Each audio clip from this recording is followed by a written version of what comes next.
আমরা চাই যে 12 বাতারি সামিরাকে আইনের আওতায় এনে তাকে ফাঁসি না দিয়ে তাকে করস ফায়ার দেওয়া হোক।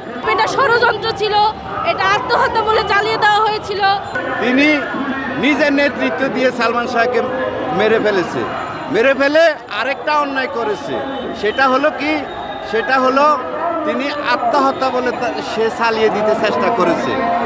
এখন আমি আইনের প্রতি আমার শ্রদ্ধাশীল, আমি বাংলাদেশ সরকারের প্রতি আমার অনুরোধ যে যারা জড়িত ছিল সবাইকে আইনের আওতায় এনে ফাঁসি দেওয়া হোক এবং ফাঁসিতে ঝুলিয়ে দেওয়া হোক। অবশ্যই একটা কথা বলি, আপনারা পুরো পরিবার এসেছেন, আসলে সালমান ভক্ত কিনা আপনারা পুরো নেই? জি একটু বলবেন কেন এসেছিলেন? আমরা বিগত বছর অপেক্ষা করেছিলাম।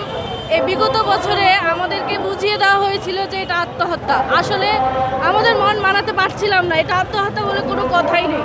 সালমান শাহ মানে কি একজন স্টাইল আইকন, আমাদের মহানায়ক। সালমান শাহ মহানায়ক হিসেবে, সফল নায়ক হিসেবে কোনোদিন আত্মহত্যা করতে পারেনি। আর কোনোদিন আমাদের মন জানা হয়েছে যে কোনোদিন আত্মহত্যা করতে পারে না।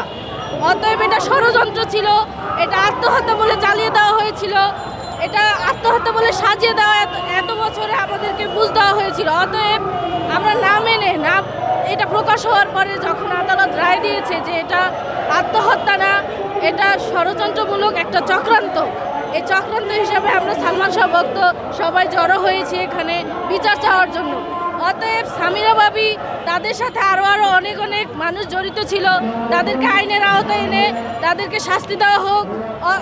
এত বছর যে তিনি নাটকটা করেছে, এই নাটকের জন্য তাদেরকে ফাঁসি দেওয়া হোক। পুরো পরিবার কি ভালো ভক্ত নাকি? আমি সন্তান সবাই সালমান শাহ ভক্ত?